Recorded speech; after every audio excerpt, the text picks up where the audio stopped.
There are days when I don't see him. Quickly, a day can become arid when I awake with only a space which should contain the only being I need, especially when I know it'll be so long before a look can become a touch again. A month passes. A day crosses dusk without an ounce of feeling except melancholia, which fills my every action and confines me to barely a series of breaths. A month passes. It should help to see him, but how could it when I must reduce him to only a maximized box on a passive screen?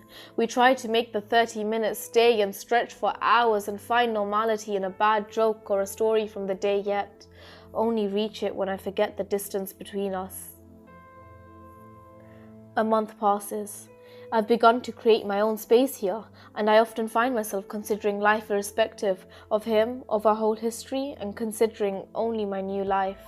I chat to people, strangers to him, for hours until I'm deterred by the buzz of a text from across the room.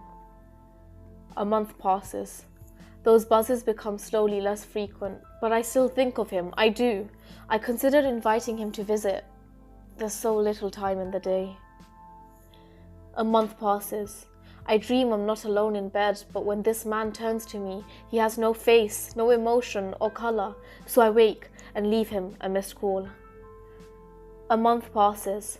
Half a year suddenly seems to be an insurmountable gulf, and it radiates through every conversation we have.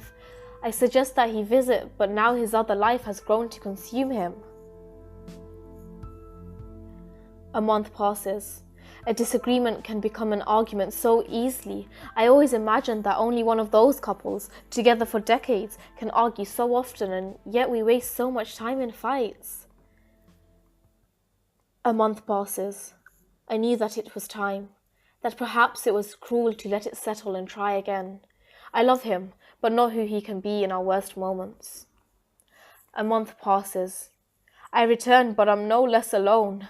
He said he couldn't keep going like this, and I could only say the same.